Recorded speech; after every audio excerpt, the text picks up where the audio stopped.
Hi, my name is Matt Downing with SLC TV, and here's what's happening in Sterling and Lancaster. The Cluster Truck Food Festival will take place at Kalon Farms, 339 Seven Bridge Road, Lancaster, on August 24th from noon to 6 p.m. Food trucks from around the state will be set up, offering different delights. The North Central Massachusetts Habitat for Humanity will be holding a 0.0 kilometer race fundraiser at Bullspit Brewery on August 15th. There's no need to be a runner, just crossing the starting line gets you a prize. Entrance fees will help support the building of 2 homes. For more information, visit www.ncmhabitat.org. The Thayer Memorial Library is hosting an end-of-summer party August 20th from 5 to 7 p.m., featuring special guests drumming with dummies. There will be lawn games, tours of the First Church, family fitness fun, and a barbecue. For more information, call the library at 978-368-8928. I'm Lex Thomas, roving reporter with Sterling-Lancaster Community Television. We're in the depths of summer now. It is August, and people are thinking about going back to school. They're thinking about Labor Day, but also because we're heading into early September, people are also thinking and looking forward to the Sterling Fair. And I am delighted to have with me today Doug Downey. He is the chair of the Sterling Fair Committee, as I'm sure most of you know because I have interviewed him here before. Hello, Doug. Thank you and welcome. Oh, thank you. So we're coming up to the fair. First of all, preliminaries. When is it? So it is going to be Friday, September 6th, Saturday, September 7th, and Sunday, September 8th. Okay, we need to know that because we all need to know when to really hope for good weather. So Yes, we have to hope do and the pray, opposite right? of a rain dance. We need to do a sun dance, Exactly, definitely. exactly. All right. Now, I know that there's a lot going on with the fair this year. Tell me a little bit, first of all, about the fair. Now, I realize this is one of the only free fairs Yes. that remain in the country. So just talk a little bit about the fair. Yeah, so we are, as far as we know, the largest fair of its kind that is still free admission, free parking, at least in New England and Northeast and probably the country. But we pride ourselves on being free, having the free parking. We're an all-volunteer fair, so everybody that is at the fair that you see working, setting up, working all year, all volunteer. So nobody gets paid to do this fair. So a lot of commitment from a lot of people. So all volunteer, that means that you obviously are always on the search for volunteers. Are you still looking for Absolutely. volunteers this year? Absolutely. What are you yes, looking yes. for? So specifically, we're always looking for help during the fair. So set up, take down, people to help like with trash, to volunteer, even to sit in the exhibit hall to make sure that people aren't touching that kind of stuff. The big thing, though, we really need is people to join the fair committee. And we have some big openings on the fair committee, but that is more dedicated position than just coming for the weekend of the fair. So, but we're really to the point where we have a lot of really dedicated fair committee members, and I can't be more proud of these people. But they work hard, and some of them have been doing it for a long time. So we want to get some people in that can help out, maybe assist, eventually take over some of the positions.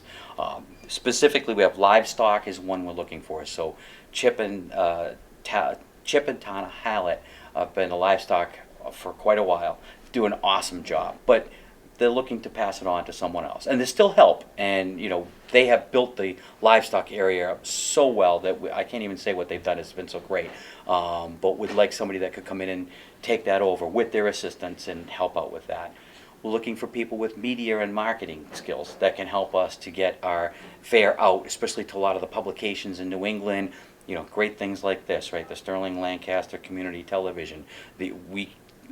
We help pride ourselves on all of you helping us with that, and with the advertisement there. We don't pay for advertising with the Sterling Fair. That's one of the things that's in our kind of bylaws. So we rely on a lot of these like free medias and things that we can get out to the community. We're also looking for field setup and takedown. So we've had 2 recent losses at the fair committee that were big part of the setup and the takedown, and we need some people that will help with that. And that's being at the fairgrounds a couple days or sometimes even a week before, and being there a couple days to a week after to make sure everything goes up smoothly, goes down, that we turn over the airport the way we received it so that they can continue it as an airport. Now, I'm sure also when you're looking for committee members, you're looking not only for the present, but you're thinking also of the future of the fair. Yes, yes. So we're looking for people that will come in, younger people too that want to continue this great tradition and learn. Right? There's a lot of Sure. things to learn on it. It's tough because where we don't have a permanent home, it's tough to show somebody what the fair is until it's set up. Right. So it's like I can't take somebody down in February and say, hey, this is what the fair looks like, because it's an airport. Right, So yes. so we have to rely on the people that have done it to kind of explain how it happens, Mm-hmm. and then see how it happens magically. I say magically, but it's because of all the hard work of all the committee members. But how this goes up in basically 2 or 3 days and comes down in 2 days. Now, as you say, this is normally an airport, so obviously you have a tremendous amount of support and cooperation from the Sterling Airport and from the people Yes. that are the owners there. Absolutely. I can't say enough about these people. So the Siborowski family, they own the land at the airport. And then we have the Simpson family, Jimmy Simpson Sr., Jimmy Simpson Jr. They basically close their airport every year for a week for us. And that's a business that they're not receiving income from. And that's their donation to the fair. I mean, it's a big, big undertaking. Without them, we couldn't have the fair. Sure. And they donate to the fair. They donate equipment. I mean, I can't say enough for the Simpson family how much they do for us. They really, they kind of do it quietly, but we like to recognize them because, that, like I said, without that land, we don't have this. Nothing big enough that we know of right now in Sterling that Sure. can hold it. So. Now, also, you mentioned some, big shoes to be filled on the committee, and I know one of Yes. those is Ray Rugg Sr., to whom I believe this Yes. year's fair is dedicated. It is. I have Yes. our shirt, if I can Yes. show that to the Yeah. camera here. So Ray Rugg Sr. passed away unexpectedly in December. Big, big loss, not only to the fair, but to the whole To the Sterling community, of Yeah, course. yeah. And an emotional loss, too, because I can't tell you how much that man did for the fair. And I mean that because we don't know. He just did so much. He was always, always there, right? He was there weeks before it set up. He was there weeks after. The whole Rugg family, right? Gloria, Ray Jr., I mean, they just help us so much. And I've heard some wonderful stories. I recall you Yes. telling me a story about why did you Yeah, recount that? so my favorite story with Ray, and he's one of the reasons I got involved with the fair. But we had a fair, and it was a couple of years ago, and we have pipes that go underground, water pipes. And this was just the type of guy Ray was. Somebody accidentally drove a tent stake into one of the water pipes, and the water's spraying all over the place, right? And so myself and a couple other fair committee members, we're running around. We got the golf carts, and what do we do? What do we, And I'm panicking personally inside. I'm like, what? This is tragedy. While all this is going on, we're all panicking. Ray just quietly comes up in a golf cart, gets a shovel, whatever he did, he dug it up, he patched the pipe, and when I finally kind of got there and I saw Ray doing that, Ray's like, "Don't worry about it. It's all set." Oh my. And that's the type of guy he was. Yes. It just whenever there was a problem with the fair, whenever I don't care what it was that came up, his kind of motto was, "Don't worry about Yeah. it. We'll figure it out. Just a real It's all set." stand-up guy. Absolutely, Yeah. absolutely, Yes. yeah. So those He- are big shoes we to miss him. fill. We Yes, miss him. I'm Yeah. sure. Now, I know one of the things that people missed last year, and I know that it was unavoidable, but one of the big attractions was not available last year, and I Yes. understand that it is this year. It is, yes. So the arts and crafts for the exhibit hall. Right. So we weren't able to do it last year. There was some room, or we just didn't have the room to do it, and it was kind of last minute. So we have a solution this year with a special tent that we're going to put up, and we have somebody who has joined the fair committee, Heather Rockwell, along with Joan Strang, who's been doing it for years, and another person I can't say enough about. Joan is awesome, but they are going to take over the exhibit hall in this new area and it's protected by the weather. That was the big thing we couldn't do last year. We couldn't get anything soon enough to protect these, arts and crafts people have worked hard on. Sure. So this will be protected, and we're bringing it back, and we're really excited about that. And we apologize for last year, but all we can do is move forward and Sure. make sure it happens this year too. Now, Yeah. I know that one of the things, in speaking to you repeatedly about these issues, is that you are very cognizant of retaining what people love and know about the fair, but also Yes. you want to keep it fresh, and you want to keep a new audience coming, and you want to keep people engaged in it. Yes. So are there any new things going on this year to help that? So there is. So we're going to make some adjustments to. We added a second entertainment tent last year. And the pancake breakfast is back again. Great. That wasn't in the best area, so we learned from those mistakes, right? Sure. So we have a better positioning for that tent. So we're gonna have a second entertainment tent with the pancake breakfast from the Grange. So they're gonna do that as one of Nice. the beloved things. We're bringing the Portuguese booth back. So the Wonderful. Corbett family is coming Yes. back, and that's Always another a thing big that people have looked attraction. for. Yes. And then one of the things we're really excited about, a couple years ago we added the lawn tractor rider mower drag races on Friday night.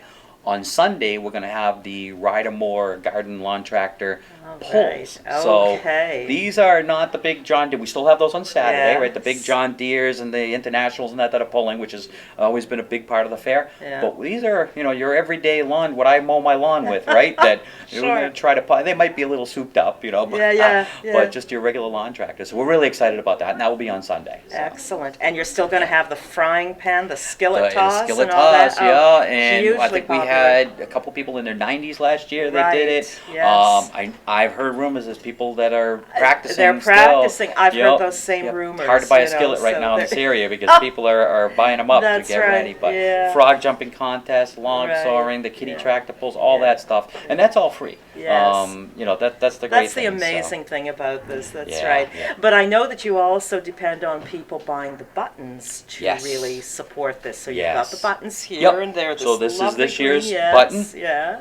It's the tractor, which was Ray Rugg Sr.'s favorite thing, right? Yes. So you can see he's Here, on the he's tractor on the here. tractor Then we there. got his face. Yeah. He just loved John Deere tractors, antique Right. tractors. The Rugg family runs the Antique Tractor and Engine Show. Right. So we had to do a button dedicated to him and the shirt. Sure, So, yeah. but we really rely on these buttons. This Yes. is what keeps the fair free. Yes. This is a big part of our income. Is you don't have to buy one to get in, right? Right. But we really and a lot of people are Appreciate very it. generous. We sell them for $3. Yeah. A lot of people will give us more than that. And I've seen people walking around with just years and years worth of Yes, buttons on, so yeah, they're really yep, quite a collector's yep. item as well. So Exactly. Doug, once again, the dates are The Friday, September 6th. Yeah. It goes from I think it's 3:30 to 11. Yes. Friday fireworks Friday night. Unless it's raining or if there's threat of rain, it'll be Sure. Saturday night. Saturday will be 9 to 11, 9 a.m. to 11 p.m. Yeah. Pancake breakfast, I believe, is 7 to 10. It's in that area. Same thing on Sunday, pancake breakfast, and then Sunday goes from 9 a.m. to 6 p.m. So you've heard it all right here from one of the guys that gets this all set up and going. It's the place to be on that weekend in September. We'll see you all at the Sterling Yes, Fair. please come to the fair. Thanks, Doug. Thank you. The Neshoba Integrated Preschools have availability for the 2019-2020 school year. To apply, call Linda Milton at 978-779-0539, extension 3012. The Sterling Senior Center will be hosting its third annual Classic Car Show August 15th from 5:30 p.m. to 7:30 p.m. Admission is free and food will be available. The Friends of the Lancaster Seniors will be hosting an informational meeting on August 20th at 9 a.m. in the Lancaster Senior Activity Room. They're seeking outside ideas and suggestions so they can help better serve their local seniors. Registration is now open for the Severn Bridge Writers Collaborative Autumn Writing Groups. To register or for more information, visit www.severnbridge.org. I'm Matt Downing, and that's what's happening.